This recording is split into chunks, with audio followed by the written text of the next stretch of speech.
한번 따라합시다. 무엇을 찾아 살아가십니까? 사람이 살아가면서 보면은 저는 크게 두 가지로 보는데, 하나는 자기 욕망, 자기 어떤 욕망을 위해서 살아가는 사람이 있고요, 또 어떤 사람은 하나님의 영광을 위해 살아가는 사람이 있어요. 자기 욕망을 위해 살아가는 사람들을 보면 하나님을 위해서 일한다고 하면서도 자기 마음에 맞지 않으면, 또 자기에게 불이익이 올 것 같으면 어떤 저항을 한다든지 비켜가는 거죠. 그러니까 자기 중심적인 삶을 살아가는 사람들을 이렇게 보면은요, 그 결과가 이렇게 나타나요.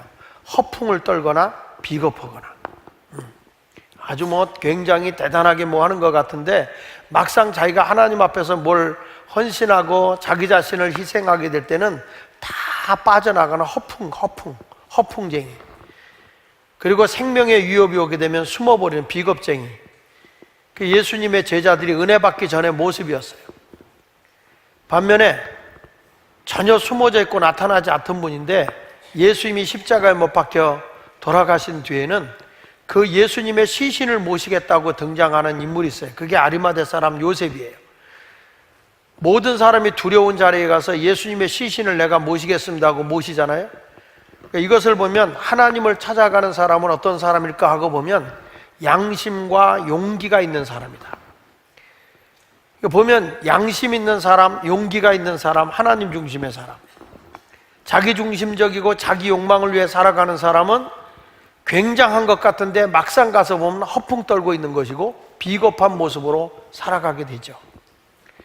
오늘 성경에서 하나님은 그런 사람을, 하나는 가인의 흐름이 있고 하나는 아벨의 흐름이 있는데, 가인의 흐름을 뭐라고 얘기하냐면 뱀의 후손이라고 얘기를 해요. 뱀의 후손.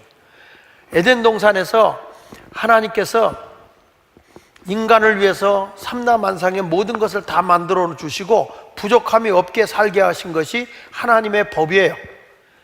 어떤 분은 그러더라고요. 제가 요즘에 이렇게 책에 대한 얘기도 좀 하고 그러니까 우리 목사님이 상당히 복음적이지 않고 인본주의적이다 이렇게 얘기를 하는데요, 여러분, 세상의 모든 것을 우리가 다 빼앗기고 살아가고 있는 거예요. 이거를 우리가 다시금 그 여인의 후손, 아벨의 후손의 가문으로 끌고 들어와야 하나님의 복음인 거예요. 세상에 돌아가는 것을 보면서 한 손에는 성경을 잡고 한 손에는 신문을 잡으라는 얘기가 있는 거예요. 그러니까 하나님의 말씀을 가지고 세상을 이끌고 가야 되는데, 세상이 다 가인의 후손들이 들끓고 있는 그런 모습인데도 당연히 그렇게 생활하는 것처럼 행동하고 있으면 안 되는 거죠. 여러분은 인본주의자입니까? 교회 안에 와서 주님을 찬양하고 주를 위해서 살다가 세상에 나가서 돈 벌고 밥 먹고 살면 인본주의자입니까? 내 삶이 하나님의 영광을 위해서 하나님을 기쁘게 하고 살아간다면 하나님의 사람이고 하나님의 자녀들인 거예요. 그러니까 말씀을 여러분들이 성경과 세상에 되어지는 일들을 똑바로 분별하고 그것을 복음화시켜 나가야 되는 겁니다. 그거를 세상 속에서 어떻게 적용하고 하나님의 말씀으로 이끌고 가야 할 것이냐, 이것을 우리가 냉정하게 볼 수 있어야 되는 거예요. 그래서 오늘 저는 이 에덴 동산에서 뱀의 말을 듣고 너 선악과 따먹으면 하나님같이 될 수 있어 라고 하는 자기 욕망, 하나님이 부족함이 없도록 다 생명과실 다 주고 이 땅에서 생육하고 번성하고 다스리고 지배할 수 있는 어마어마한 복을 하나님이 줬음에도 불구하고 뱀이 와서 너 선악과 따먹으면 하나님같이 될 수 있거든. 그래서 아담과 하와가 자기 욕망을 채우기 위해서 선악과를 따먹고 그로 인해서 인간이 죄가 오게 되잖아요. 그 축복의 동산이 뭘로 뺏기냐면 저주의 땅이 돼버려요. 가시와 엉겅퀴가 내고 그것에서 쫓겨나잖아요. 그래서 아담과 하와가 나서 자식을 낳았는데 그게 가인과 아벨이에요. 아벨의 제사는 하나님이 받으시고 가인의 제사는 안 받으니까 뱀의 후손이, 뱀의 영이, 우리가 말하는 뱀은 여기서 마귀를 의미하거든요. 마귀가 가인을 지배해버린 거예요. 그래서 가인이 결국에서 누굴 죽이냐면 하나님의 사람, 하나님을 예배한 아벨을 쳐 죽입니다. 그래서 세상에서 최초의 죽음이 병들어 죽은 것도 아니고 오래 살다가 연장하고 오래 살다가 수명이 다해서 죽은 것도 아니고 성경에 나오는 최초의 죽음은 순교예요. 예배 한번 잘 드리고 죽은 거예요. 그럼 우리가 의심이 가잖아요. 아, 그게 복이야? 아니, 오래 살아야지 예배 한번 드리고 죽은 게 무슨 복이야? 이렇게 생활할 수 있는 분도 있어요. 근데 우리가 흐름을 봐야 된다는 거예요. 하나는 저주의 흐름이고 하나는 생명의 흐름이에요. 그래서 이 아벨의 후손의 흐름을 뭐라고 성경을 말하냐면 한번 따라합시다. 여자의 후손, 예수 그리스도의 후손으로 봐요. 그래서 두 종류의 흐름이 있습니다. 하나는 뱀의 후손이고 하나는 여인의 후손이에요. 이 두 가지 복음을 가지고 오늘 여러분에게 증거하면서 과연 나는 뱀의 후손이 쫓아가는 그것을 내가 찾아 나설 것이냐, 아니면 여인의 후손들이 찾아가는 그 생명의 길을 찾아 나설 것이냐, 이 두 가지 중에 하나를 좀 살펴보면서 여러분이 지금 있는 자리는 어떤 자리인지, 무엇을 찾아 지금 살아가고 있는지, 이것에 대해서 한번 살펴보며 은혜를 받도록 하겠습니다. 첫째로는 뱀의 후손이 찾는 것이 뭘까? 그걸 한번 살펴보려고 합니다. 여러분, 인간이 하나님 앞에 죄를 범하고 난 뒤에 가인이라고 하는 사람 마음속에는 시기심이 생겼어요. 질투가 생겼어요. 아벨 때문에 내 욕망이 채워지지 않네? 아벨 때문에 나는 망했네? 저놈만 없어지면 하나님이 내 것을 받아 먹을 텐데? 그런데 죄 때문에 안 돼. 그래서 시기하죠. 미워하죠. 그래서 성경 사도행전 4장 8절에 보면 가인이 그의 아우 아벨에게 말하고 그들이 들에 있을 때에 가인이 그 아우 아벨을 쳐 죽였다라고 얘기해요. 여러분, 실질적으로 가인이 아벨을 쳐 죽인 것은요, 가인의 내면 속에 악한 영인 뱀의 후손의 영이 흐르고 있었다는 거예요. 그 뱀의 후손의 기질은 남을 미워하고 증오하고 그리고 시기하고 그리고 죽이고 싶어하는 어떤 살인적인 마음이 그 속에 있는 거예요. 그래서 이 살인적인 마음이 남에게로 뽑으면 타살을 하게 되는 거고요, 그것이 내 안으로 오게 되면 자살을 하게 되는 거예요.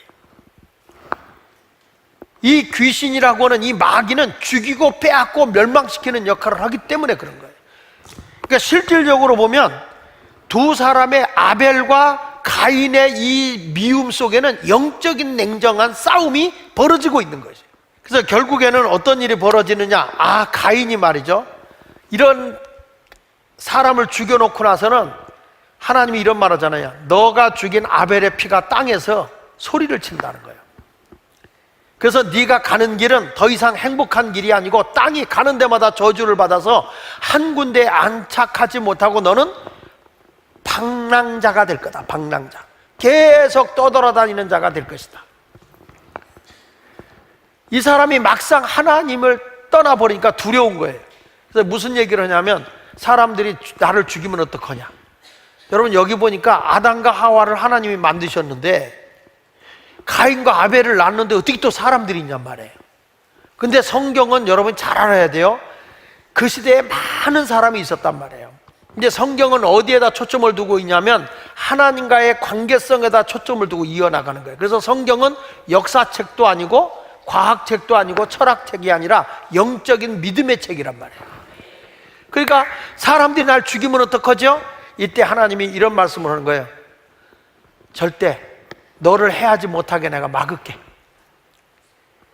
여러분, 하나님이 우리를 지켜주기 때문에 사람이 무서운 겁니다. 무슨 얘기냐면 맹수들이요, 사람을 보면 도망가게 돼 있어요. 왜 그러냐면 사람 여기 살잖아요. 그럼 맹수들이 살다가 점점 습속으로 들어간다는 거예요. 사람이 제일 무섭게 하는 거는 약하잖아요. 우리 사람이 호랑이를 이길 수 있어요? 사람이 곰을 이길 수 있나요? 사람이 코끼리를 이길 수 있어요? 못 이겨요. 그런데 그 맹수들도 물론 공격하면 우리가 져요. 그런데 사람을 두려워해요. 그래서 산속으로 도망갈까.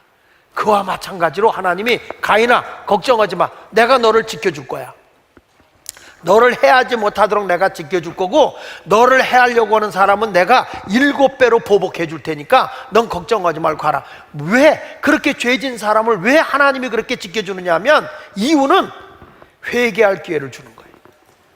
내가 영의 사람이 돼서 하나님께로 돌아오라, 그거예요. 그런데 안타깝게도 가인은 하나님을 떠납니다. 하나님과 함께하지 않습니다. 뱀을 쫓기 시작하는 겁니다. 오늘 성경 말씀 창세기 4장 16절로 17절에 있는 말씀을 봅니다. 시작.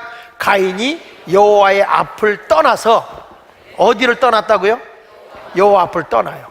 사람이요, 하나님을 섬기려고 하던 사람이 하나님을 떠나면 하나님을 섬기지 않는 그 자리에 딴 신을 쫓기를 시작하는데, 그게 우리는 성경에서는 맘몬이라고 하는 물질의 신이에요. 성공이라고 하는 세속적인 물량주의가 자기를 지배하게 돼 있어요. 그래서 이 사람이 거기를 떠나죠. 떠나고 나서 봅시다. 에덴 동쪽 놋 땅에 거주하더니 아내와 동침함에 그가 임신하여 에녹을 낳은지라. 가인이 성을 쌓고 그의 아들의 이름으로 성을 이름하여 뭐라고 불렀죠? 에녹이라 했다. 이것은 보십시오, 하나님을 떠나서 이 사람이 뭘 이루었어요? 성취한 거예요. 그게 뭐냐면 한 도시를 세워서 자기 아들의 이름을 따서 에녹성이라고 이름을 붙였어요. 하나님을 떠난 사탄의 문화를 쫓아가도 세상의 나라를 세우는 거예요, 여러분. 오히려 우리 예수 믿는 사람들보다도 사단의 문화를 가지고 있는 사람이 엄청난 부와 강력한 힘을 소유하고 있는 자들이 가인의 후손, 뱀의 후손들이에요. 이 사람들이요, 얼마만큼 성취를 했냐면 한번 보겠습니다. 성취한 내용을 보면 창세기 4장 19절부터 보면 이런 말이 나와요. 라멕이 두 아내를 맞아요. 이게 가인의 가문입니다. 라멕이 두 아내, 하나님을 떠나고 나니까 바로 오는 것이 일부다처예요. 일부다처. 하나님은 일부일처예요. 한 남자가 한 여자만 좋아해야 돼. 남자분들 한 여자만 좋아해야 돼. 아, 이상해. 일부일처요. 일처 일부요. 한 여자도 한 남자만 좋아해야 돼. 다 이놈저놈 기웃기웃하지 마. 다 하나만. 근데 인간이 타락하니까 일부다처가 되는 거예요. 보십시오, 하나님을 잃어버린 사람들의 특징이 뭔지 아세요? 한 여자로 만족하지 않고 산다는 거예요. 자, 여기 보십시오. 일부다처가 되고, 그 다음에 보십시오, 자식을 낳았습니다. 자식을 낳았는데 20절에 이런 말 나와요.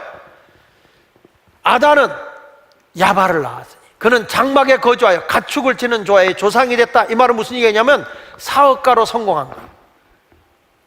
하나님을 떠나서 자기들이 열심히 살아서 세상적 가치관을 가지고 나는 가축 치는 자의 조상이 됐다. 이거는 비즈니스맨이 됐다. 사업가로 나는 성공했다. 이 말이에요. 잘 들으세요. 하나님을 떠난 사람들의 목적은 자기 욕망을 성취해 나가는 거예요. 하나님 없이 사는 사람 실패하고 뭐 찌질하게 사는 거 아니에요. 그들 나름대로 성공하고 살아요. 두 번째 가서 보면 21절에 그 아우 이름은 유발이니 그는 수금과 퉁소를 잡는 모든 자의 조상이 됐다고 하는 말은 음악가, 예술가로 성공했다는 거예요. 얼마나 이 예술적으로 탁월하면 수금과 퉁소를 잡는 모든 사람의 조상이다. 원조다. 원조. 음악가의 원조가 유발이다. 유발. 세 번째 가서 보면 22절에 실라는 두발가인을 낳으니 그는 구리와 새로 여러 가지 기구를 만드는 자요 두발가인의 누이는 나아마였다. 여기 보면 구리와 새로 여러 가지 기구를 만드는 자가 됐다는 말은 과학자가 됐다는, 기술자가 됐다는 거예요. 그게 누구냐? 두발가인. 하나님을 떠났지만 저들이 무엇인가를 이루는 거예요. 그래서 여기서 기계를 만지고 막 이런 것도 하는 사람들의 조상은 하나님 없이 그런 거 갖고 성공한 사람들은 두발가인이 우리 조상님이야. 예술가로서 하나님 없이 오직 예술의 향락적이고 죄악적인 그런 예술로 빠져버린다면 그것은 뭐냐 했을 때 그건 유발이 조상이야. 하나님 없는 사업으로 성공했다, 내가 세상적으로 물질로 많이 성공했다, 우리의 조상은 누구냐? 야발이다. 얼마나 야간에도 발로 뛰었으면 야발이고, 얼마나 사람들이 노래를 하면 춤을 추고 노래를 하게끔 유발시키면 이름이 유발이고, 날카로운 기계를 만드는 사람이었으니까 머리 깎는 기계도 만들었을 테니까 두발가인이고,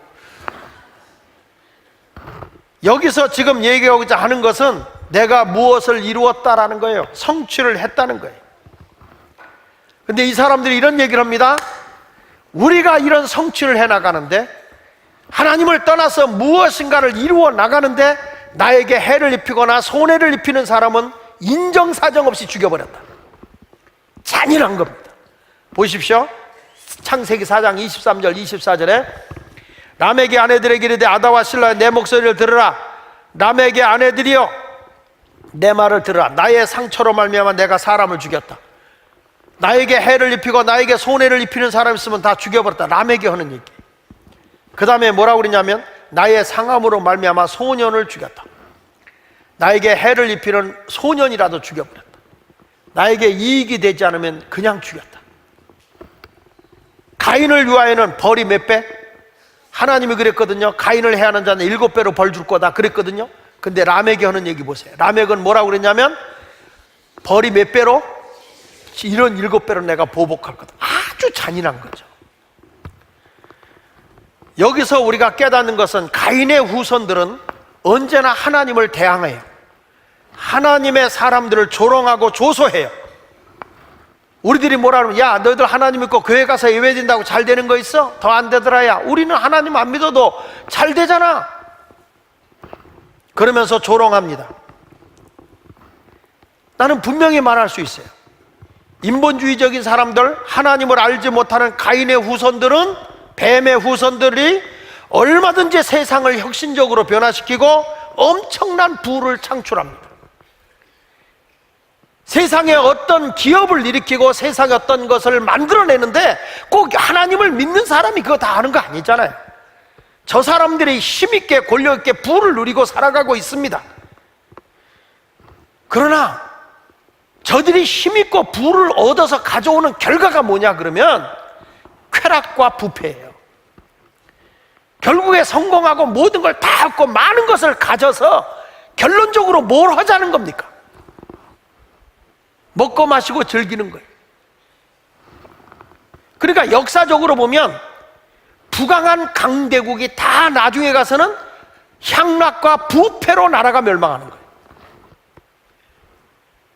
지금까지의 대강국들이 왜 무너졌느냐? 무너진 건 그 나라의 부패와 향락 때문에 무너지는 거예요. 하나님 없는 나라, 가인의 후손, 뱀의 후손들이 살아갈 때 얼마든지 강하게 살 수 있어요. 얼마든지 저들 부를 누리고 힘있게 싸납게 무섭게 보복하며 살아갈 수 있어요. 그러나 그것이 인간의 성공은 아닌 거예요.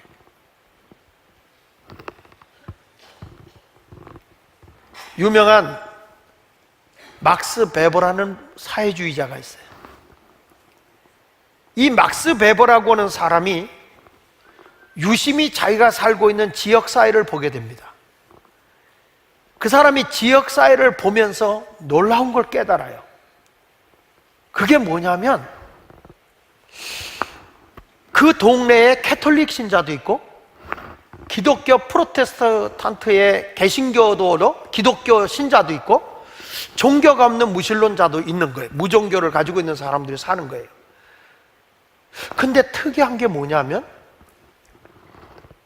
기독교인들이 다른 사람보다 헌금도 더 하고 11조도 더 하고 남을 위해서 봉사하면서 돈도 더 쓰는데 빨리 집도 사고 빨리 일어나고 잘 되더라는 거예요. 그 이유가 뭘까 하고 그걸 조사해서 그분이 책을 써놨는데 그 책이 프로테스탄티즘의 윤리와 자본주의 정신이라는 책이에요. 한국에 번역돼서 이거 많이 읽힌 책이고 근데 이 책에서 보면요, 그분이 이런 얘기합니다. 개신교 신자들은 굉장히 혁신적이고 변혁적이고 도전적이라는 거예요. 그래서 개신교도들이 주로 하는 사업이 뭐냐면 사업, 비즈니스나 장사, 아니면 정치활동, 금융산업, 이런 것들에 굉장히 그 투자산업이든지 어떤 개혁적인 일을 하는 일에 앞장서서 나서서 하더라는 거죠. 모험심이 대단히 강하더라는 거예요. 근데 캐톨릭 신자들은 주로 안정된 직업을 찾는데 공무원이나 교사 이런 것을 찾아가더라는 거예요. 그러니까 그들은 안정되는데 템포가 늦더라는 거예요. 근데 이 개신교 신자들은 집을 사고 회사를 키워나가고 11조도 많이 하고 사회봉사도 많이 하고 봉사도 많이 하더라. 야, 왜 그럴까? 왜 같은 종교인데 개신교도들은 저럴까? 그랬을 때 거기 그들이 그 막스 베버가 뭔가니 개신교의 목사님들이 성도들에게 세 가지를 가르치고 있더라는 거예요. 그 세 가지가 뭐냐? 그럴 때 첫째가 직업관이에요. 직업관. 한번 따라합시다. 직업관. 무슨 얘기냐면 예수를 믿는 모든 사람들은 다 제사장이라는 거예요. 당신들의 직업으로 하나님을 예배해야 되는 제사장이다. 당신이 농사를 짓지만 그 농사를 짓는 농부 제사장이다. 당신이 구멍가게에서 장사를 하지만 그 구멍가게를 가지고 하나님께 영광이 되고 하나님을 예배해야 하는 제사장이다. 당신이 사업을 하지만 그 사업을 가지고 하나님께 영광이 되게 해야 되는 사업 제사장이다. 항상 하나님이 당신에게 직업을 줬지만 그것은 하나님이 경영을 맡기면서 영광을 받기를 원하는 거다. 한번 따라하세요. 우리는 제사장이다. 기독교는 만인 제사장이잖아요. 여러분, 주부로서 집에서 일해도 내가 이 주부로서 하나님께 영광이 되는 삶을 살아야지, 하나님을 기쁘게 하는 삶을 살아야지, 하나님께 예배가 되는 삶을 살아야지. 아멘 할 때까지 주서 생길 참이야. 내가 어디를 가더라도 자꾸 하나님께 영광이 되고 기쁨이 되는 그런 모습의 삶을 사는 그 직업관을 가질 때 이 사람들, 이 직업도 하나님이 준 것이고 하나님이 영광 받아야 될 거다. 그러다 보니까 적당히 갖고 두 번째가 뭐가 되냐면 근면하게 살아야 된다. 근면. 그래서 근면을 강조하는 거예요. 근면. 따라하세요. 근면. 이 하나님 주신 직업을 갖다 꾀부리고 살아서는 안 된다는 거예요. 생명 걸고 열심히 일했는데 일찍이 늦게까지 이거는 반드시 성공해야 된다. 그래서 장로교 창시자 칼빈이 그런 얘기 했잖아요. 뭐라고 얘기했냐면 칼빈이 직업이라고 하는 것은 하나님이 주신 소명이다. 컬링이다. 그냥 직업 내가 적당한 거 택하는 게 아니라 하나님이 주신 직업이다. 그래서 열심히 일해서 그 직업을 성공시키는 것이 외적 구원이다 그랬어요. 외적 구원. 내적 구원은 예수가 내 안에 거하시고 예수를 믿는 것이고, 외적 구원은 하나님 주신 직업을 영광이 되도록, 하나님께 영광이 되도록 반드시 일으켜 세우는 것이다. 그게 그러니까 여러분의 직업을 가지고 빌빌대고 살면 안 돼. 일어나야지. 그 아멘한 사람만 일어날지어다. 지금 하지 말고 요 전에 한 사람들 정신 바싹 차리고 들어야지. 여러분의 직업을 통해서 하나님께 영광이 될 만큼 다 직업을 일으키시기를 축원합니다. 그래서 이게 놀고 먹는데 되는 게 아니에요. 하나님은 부지런하여 열심을 붓고 섬기는 사람에게 복을 주거든요. 이게 근면해야 된다. 세 번째는 뭐냐? 검소해야 된다. 이게 하나님의 주신 직업을 가지고 사치하게 살아서는 안 된다. 적게 쓰고 아끼고 그렇게 살다 보니까 뭐가 생기냐? 자본이 모아지더라. 돈이 자꾸 모아지더라는 거예요. 자꾸 검소하게 사니까. 그래서 장로교, 감리교, 루터교, 개신교가 부흥하는 나라치고 산업이 일어나지 않은 나라가 없고 민주주의가 발전하지 않은 나라가 없다는 거예요. 이건 제 얘기가 아니고 이 프로테스탄티즘의 윤리와 자본주의 정신에서 나온 이 책에서 지금 하는 얘기인데, 막스 베버라는 사람이 쓴 책이에요. 이 책에 나온 거예요. 그러면서 이분이 무슨 얘기를 했냐면, 그 막스 베버가 한 얘기예요. 자본주의의 근간은, 자본주의의 그 시작은 칼뱅주의가 나온 생활태도이다 그랬어요. 다시 말하면 장로교 칼빈주의, 칼빈 개신교의 그 지금 얘기한 이 직업관, 근면, 검소, 이러한 삶을 통해서 자본이 모아졌을 때 이걸 통해서 자본주의, 자본을 통해서 사업을 하게 되잖아요. 몰라도 아는 게 좋아요. 뭘 하고 싶어도 뭐가 있어야 하잖아. 그러니까 여러분 보세요. 개신교의 윤리와 경제적 부흥이 다 어디서부터 이러냐면 여인의 후손을 통해서 하나님의 영광을 위해서 살아가는 데서 출발했던 거예요. 근데 이게 언제부터인가 하나님의 정신을 상실해 버리니까 기업도 다 뭐가 되냐면 가인의 후손이 된 거예요. 가인의 후손, 뱀의 후손의 것이 돼버린 거예요. 그러니까 교회 안에서도 예수 믿는 사람 다시 일어나야 돼, 사업 일으켜야 돼, 성공해야 돼. 그러면 뭐라고 얘기하냐면 우리 목사님 너무 세속적이네, 인본주의네. 이게 다 사탄에게 쏟고 있는 거야. 하나님 나라 확장을 위해서는요, 여러분 일어나야 돼요. 하나님의 나라를 위해서, 하나님 나라 확장을 위해서는 기업의 복을 받아야 되고 천국 경제의 복이 우리에게 임해야 되는 거예요. 지금 가인의 후손은 성취는 해. 다 성공해. 힘을 키워. 결론은 뭐예요? 부패, 타락이요, 향락이요, 쾌락에 빠져버리는 거예요. 여기 오늘 이 자리에 와 있거나 와 있지 않은 사람이라 할지라도 이 자리에 있어도 마찬가지예요. 이 자리에 있어도 가인의 후손이 많거든요. 이 왜 하나님이 나에게 이런 복을 줘? 왜 나는 이렇게 다른 사람보다 엄청난 부를 누고 모든 일이 잘 되게 할까? 두렵지 않아요? 두려운 마음이 생기잖아요. 왜 그래요? 목적 없이 돈을 벌어놓으니까. 하나님의 영광이 돼야 돼요. 많은 사람을 사랑하는 유익이 되는 그런 것을 위해서 자꾸 나눠야지. 나만을 위해서 살면 성경은 먹을 게 있고 입을 게 있으면 족한 건데, 돈은 써야 내 거지 쓰지 않고 죽으면 다 남이 갖는 건데. 아멘도 안 해. 난 속이 상한 거예요. 기독교인들이 창업 개혁적이고 새로운 진보를 위해서 가는데 전부 다 공무원 하겠다고 멍청하게 앉아만 있으니까 답답한 거예요. 그래서 요즘에 제가 책을 하나 읽는데 다음 주에 내가 하려고 그래. 이노베이터라는 책이에요. 이노베이터. 그 이노베이터가 뭐냐? 혁신자라는 혁신. 깜짝 놀랐어요. 저는 뭐냐면 앞으로 우리 한국의 젊은이들을 교회로 모으기 위해서는 창업 전도를 해야 된다. 창업 전도가 이루어지지 않으면 안 된다. 젊은이들에게 새로운 창업 교육을 시켜야 되고 개혁적인 해야 된다. 이제 온라인을 넘어서서 O2O 시대가 되거든요. 온라인 투 온라인 시대가 되거든요. 뭔지 몰라도 그냥 고개를 끄덕거리는 게 좋아, 어르신들. 세상이 지금 엄청 변화되고 있거든요. 그래서 이 창업에 대한 이런 그 아카데미를 해서 젊은이들을 교육시키고 교회가 그들에게 창업 전도비를 줘야 된다. 이제는 그렇게 안 가면 교회가 소망이 없다. 젊은이들이 어디 가겠냐. 그래가지고 이걸 가지고 제가 고민하면서 지금 준비를 하고 있는데 깜짝 놀란 거예요.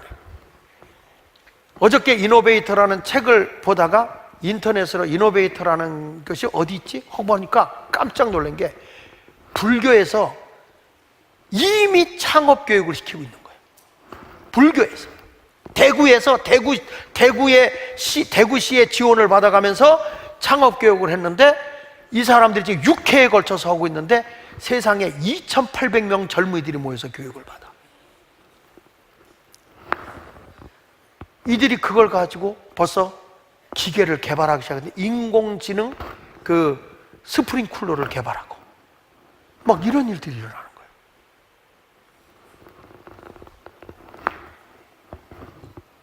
저는 미래에 대한 책을 자꾸 보면서 왜 그러냐, 우리 젊은이들이나 오늘도 그래서 내가 청년들도 내가 오늘 설교하겠다 그랬어요. 눈들이 팽팽 돌아가지 않으면 낙오되고 처져버리는 거예요. 이제는 여러분 여인의 후손 안으로 가인의 후손을 끌어와야 돼요. 그게 전도고 구원의 사역인 거예요. 다 너는 세상으로 가라, 세상으로 가야 된다, 세상 모든 것이 그거는 마귀 소굴이다, 그리고 져버리는 게 아니라 다 저러서 우리가 왜 교회를 일으키셨어? 세상의 모든 문화를 다 끌어들여서 하나님의 문화로 바꾸자는 거 아니에요? 에? 어떤 사람들은 막 옛날에 고정관념에, 지금 고정관념 오는 걔들 주고 다 침체되는 거예요. 다. 지금 나라도 침체되고 있고 회사도 다 침체돼. 일본 회사들이 다 무너지고 있잖아요. 옛날로 돌아가 있으면 안 돼. 새롭게 이제는 여러분들이 아벨의 후손, 여인의 후손이 돼야 될 줄로 믿습니다. 따라합시다. 여인의 후손이 찾는 것은 뭘까? 아벨의 후손이 찾는, 가인의 후손, 뱀의 후손이 찾는 것은 성취요. 그래서 결론은 뭐냐면 향락과 부패예요. 그래서 몰락하는 거예요. 근데 하나님의 사람들인 이 여인, 예수 그리스도의 후손이 찾는 것은 뭐냐? 하나님을 예배하는 거예요. 자, 여기 보면 이런 말이 나옵니다. 창세기 4장 25절에 보면요, 아담이 다시 자기 아내와 동침함에 그가 아들을 낳아 그 이름을 뭐라고 그랬어요? 셋이라 했으니 이는 하나님이 내가 가인이 중에 아벨 대신에 다른 씨를, 씨가 달라. 씨가 가인의 씨가 아니야. 여기는 여인의 후손의 씨가 오는 거예요. 아벨의 씨가 오는 거예요. 씨가 달라. 그게 셋이라는 사람이 나와. 교회 안에 와서 똑같이 예배드렸다고 아벨의 후손이 되는 게 아니야. 교회 안에 있어도 가인의 후손들이 들끓고 있는데요. 교회 오래 다녔어도 중직자라고 하면서도 전부 다 자기 욕망, 자기 이름 내는 정말 한심스럽게 신앙생활하는 사람 많아. 하나님의 영광은 없고요. 자기 이름 내려고, 자기 나타내, 자기 부각시키려고. 근데 여기 보십시오. 하나님이 다른 씨를 준다는 거예요. 자, 그리고 나서 26절을 보십시다. 다른 씨를 준다. 시작. 셋도 아들을 낳고 그의 이름을 뭐라고 불렀어? 에노스라 하였다. 이 에노스라는 뜻이 뭐냐면, 따라해보세요. 죽을 수밖에 없는 존재. 다시 크게, 죽을 수밖에 없는 존재. 이 셋이 이렇게 깨닫고 보니까 인간이 죄를 범하고 나서 오는 게 뭐냐? 제일 두려운 게 뭐냐? 죽음이라는 거예요. 죽음이 자기를 찾아오더라는 거죠. 한번 따라 해보세요. 죽을 수밖에 없는 존재. 다시, 죽음과 부패로 사라져갈 존재. 나는 이제 결국에 하나님 없이 살아가면 어떤 사람이 될 자냐? 결론은 죽어 없어질 존재고 부패와 죽음으로 사라져갈 존재에 불과하다, 이렇게 생각한 거예요. 그래가지고 창세기 4장 26절에 이렇게 말합니다. 그 뭐라는 거니? 그 이름을 에노스라 했으면 크게, 그때 사람들이 뭐라고 그랬죠? 비로소 여호와의 이름을 불렀더라. 이건 뭐냐면 공개적인, 공식적인 예배가 드려지는 거예요. 사람들이 그제서 하나님을 부르기 시작하는 거예요. 하나님을 찾는 거예요. 어느 앞에서? 죽음 앞에서, 인간의 절망 앞에서 하나님을 찬양하게 되는 거예요. 중세와 근대의 그 철학의 분기점에 이르게 한 사람이 누구냐면 데카르트라고 하는 유명한 철학자예요. 이 데카르트라고 하는 사람이 그 군에서 병영 생활을 하고 있다가 갑자기 생각이 딱 떠오르는 거예요. 그래서 이 사람이 떠오르서 한 얘기가 뭐냐면 코기토 에르고 숨이라는 말을 썼어요. 코기토 에르고 숨. 그게 뭐냐? 여러분 다 아는 거죠. 나는 생각한다. 고로 나는 존재한다. 다 알잖아요. 나는 생각한다. 그러므로 나는 존재한다. 이게 철학의 밑바탕이 된 거예요. 철학의 시작이기도 하고요. 한번 따라해봅시다. 나는 생각한다. 그러므로 존재한다. 그러니까 오늘 여기 멍청하게 생각 없이 앉아있는 사람 뭐예요? 존재하지도 않는 거예요. 존재하지도 않는 거예요. 그러니까 나는 생각이 있다. 이건 뭐냐? 존재의 가치가 있는 거라는 거예요. 그런데 이런 고백을 하고 나서 철학이 막 붐을 일으켜요. 근데 그때 200년이 지난 뒤에 1차 대전, 2차 대전이 딱 이뤄지고 난 뒤에 수많은 사람들이 죽어가는 거예요. 사람들이 그렇게 잔인할 수가 없어요. 사람이 생각함으로 존재한다고 하는데 그때 실존주의 철학자 루도프 불트만이 딱 등장을 하면서 이 사람이 무슨 얘기를 한 거니? 사람이 생각함으로 존재한다고? 사람이 생각함으로 존재한다고? 불트만 사진을 띄우세요. 그래서 이 불트만이 그렇다고? 생각하면 존재? 그러면서 이분이 이런 얘기해요. 인간의 생각이 결론이 뭐냐? 잔인하다. 인간의 생각이 부패하다. 인간의 생각이 결국엔 사람을 죽이고 사람을 타락시키고 멸망시키고 전쟁 일으키고 이 악한 악한 죄인된 인간들의 생각이 존재하는 게 가치가 있는 거야? 그러므로 내가 존재하는 거야? 이 사람이 그거에 대해서 굉장히 부정적으로 얘기합니다. 결국에 부패된 사람의 생각은 부패한 행동을 하게 되고, 부패된 생각은 죄를 짓게 하고 싸우고 사람을 죽이고 멸망시키게 된다는 거예요. 그래서 이분이, 이 루도프 불트만이 뭐라고 얘기하는 거 아니? 이렇게 얘기해요. 코기투루 에르고숨. 코기투루 에르고숨이라고 하는 말은 무슨 말이냐면, 따라합시다. 하나님이 우리를 생각해 주니 우리가 존재한다. 하나님이 나를 생각해 주기 때문에 내가 존재하는 거다. 내가 생각함으로 존재하는 건 부패되고 타락하지만, 하나님이 나를 생각해 주게 되면 위대한 존재가 된다는 거예요. 오늘 여러분들이 예배한다는 자체가 내 존재 가치가 있는 거다, 그 말이야.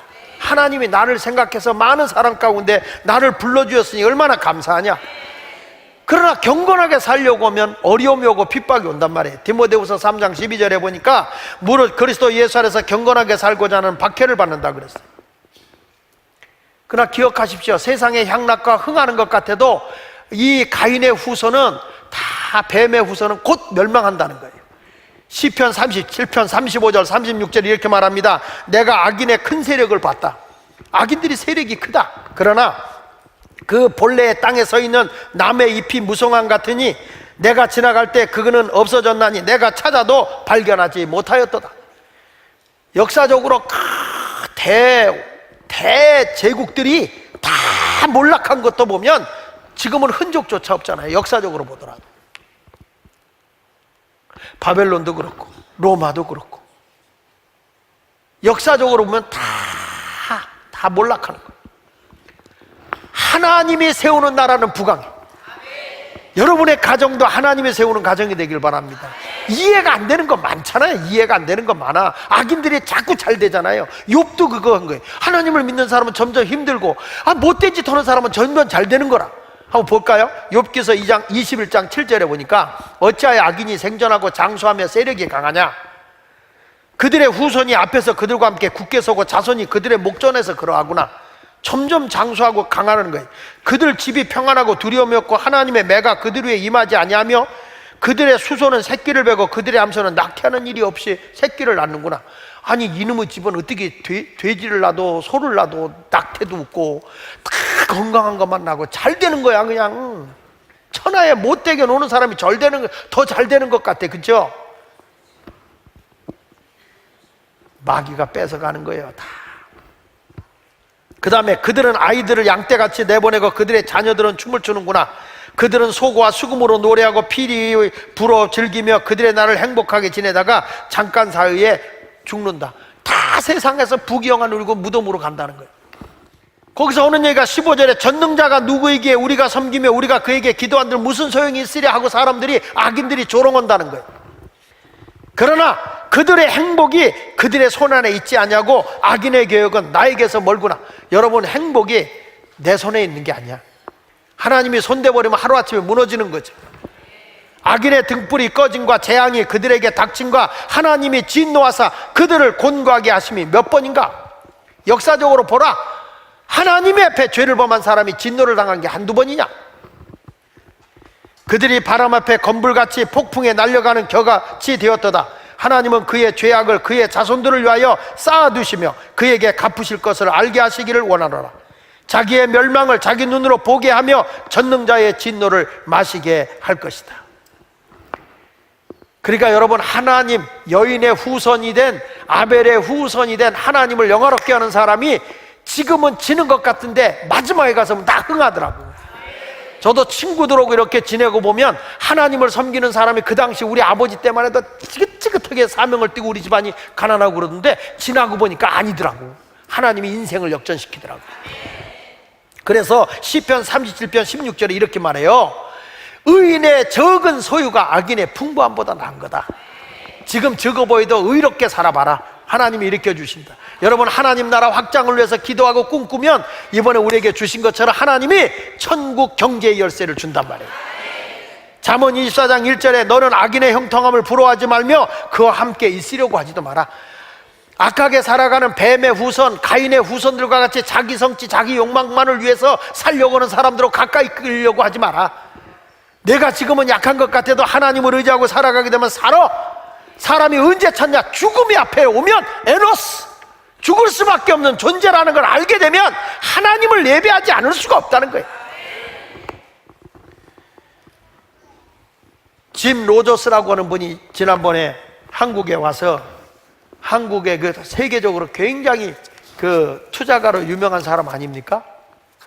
이 사람이 지난번에 한국에 와가지고 KBS 명견만리에서 이런 얘기를 했어요. 명견만리에서 자기는 한국에 투자하지 않겠다.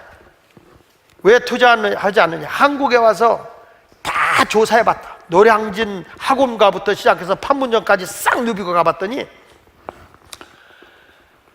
한국 청년들처럼 꿈이 없고 미래를 꿈꾸지 않는 나라는 없다. 한국의 청년들은 기껏 지금 하려고 학원에 붙어서 도서실에 붙어서 길을 쓰고 있는 게 뭐냐 그랬더니 공무원 되려고 길을 쓴다. 공무원 되려고, 안정된 직업을 가지려고 한다. 근데 봐라, 한국의 인구는 줄고 있지 않는가? 한국의 빚은 늘어나고 있지 않는가? 새로운 걸 찾지 않는 한 한국은 소망이 없다. 공무원만 늘어가지고 어떻게 되겠다는 거냐?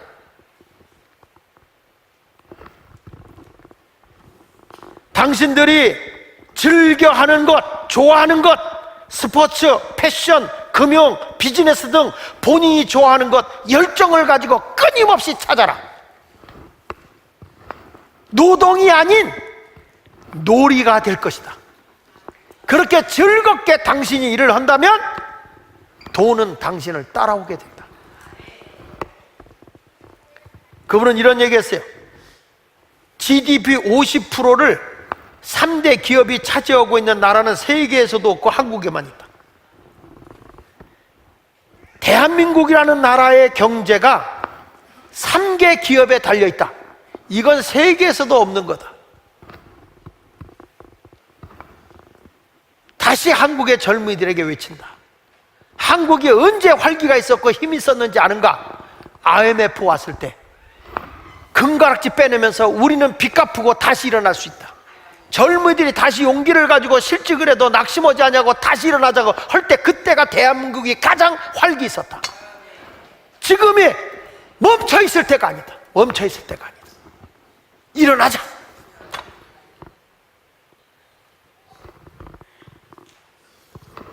저도 저희 교회에서 이제 젊은이들을 위한 창업 아카데미를 열려고 그래요. 좋은 사람들을 불러다 놓고 창업 아카데미를 해야 돼. 젊은이들에게 새로운. 그렇게 가지 않으면 여러분, 우리나라 소망이 없어요. 어떤 사람이 돈 벌려고 하는 게 아니야. 하나님의 영광, 하나님의 나라를 위해서 젊은 사람들의 의식을 깨우쳐야 되고 세상 달라지는 것을 봐야 됩니다. 여러분은 가인의 후손의 길을 찾아가서 세상적인 것만을 바라보고 살겠습니까? 아니면 하나님의 나라, 하나님을 찾는 자가 되겠습니까? 마지막 순간의 죽음 앞에서 우리가 절대자를 의지할 수 있는 분은 하나님밖에 없어요. 하나님만이 창조주요, 하나님만이 인도자요, 하나님만이 여러분의 삶을 흥하게 할 수 있어요. 오늘 이 말씀을 붙잡고 아벨의 후손이 되어서 하나님을 찾는 자가 되시기를 주의 이름으로 축원합니다. 나이 드신 어르신들이요, 나이 드신 어른들이요, 정신 차리십시오. 하나님을 찾아가십시오. 세상에 시간 많다고 노인정에 가서 할머니들이 앉아서 하투짝 만지고 고스톱이나 치고 앉아있고, 나이가 들수록 하나님 앞에 와서 기도하고 하나님 앞에 찬양하고 전도하고 더 그렇게 매달릴 생각은 안 하고 세상에 고돌이가 어떠니,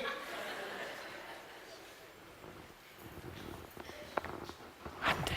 이래가지고는 절대 나이 들수록, 우리 교회도 보니까 개척하면서 지금까지 왔던 분들 가운데 나이가 들고 몸 아프다고 그러면서 맨 어디가 뭐 선물 준대더라, 뭐 밥 준대더라, 뭐 그런 데만 싸돌아다니고 앉아있는 권사님들! 저 웃을 일이 아니라니까요. 하나 하나님 앞에 더 와서 하나님을 찾고 예배해야 될 때예요. 지금이 젊은이들이 세상에 몸 뺏기지 말고 하나님 앞에 와서 예배드리며 하나님께 아이디어 달라고 기도하세요. 무엇을 찾을 겁니까? 돈을 찾아갈 겁니까? 하나님을 찾아가실 것입니까? 전능하신 주님을 찾으셔서 승리의 삶을 살아가는 여러분 모두가 되시기를 예수 이름으로 축원합니다. 다 우리 나 무엇과도 바꾸지 않으리 한번 같이 찬양하겠습니다.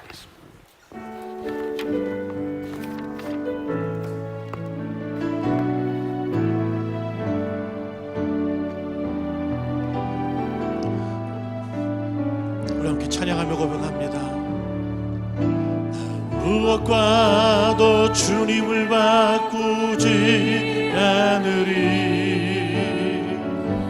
다른 어떤 은혜 구하지 않 오직 주님만이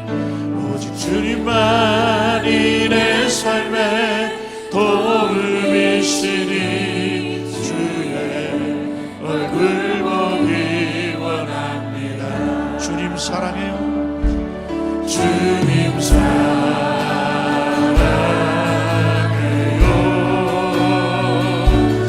온 마음과 정성 다해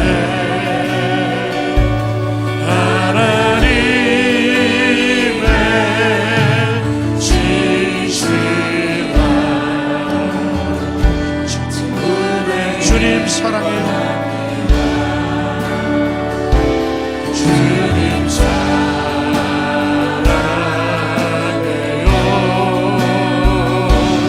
온 마음과 정성 다해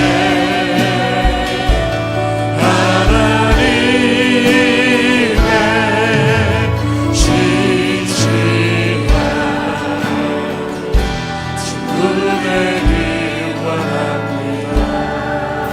우리 다 같이 이 시간 기도하겠습니다. 세상 사람도 얼마든지 세상적 가치관을 가지고 부를 얻을 수 있고 힘을 가질 수 있습니다. 그러나 그 결과는 향락과 부패와 타락입니다. 나라도 하나님을 두려워하지 않을 때 나라는 부패하게 되어 있습니다. 결론은 멸망입니다. 우리 가정이 살고 내가 살고 이 나라가 살기 위해서는 하나님을 찾아야 합니다. 하나님께 예배해야 합니다. 전심으로 너희가 나를 찾고 찾으면 만난다. 오늘 주님을 찾는 여러분이 되시고 예배의 성공자가 되기를 위해 다 같이 한 음성으로 기도하겠습니다. 할렐루야. 살아계신 하나님 아버지, 세상을 위해 살지 않게 하시고 하나님의 영광을 위해 살아갈 수 있는 모두가 되게 하여 주옵소서.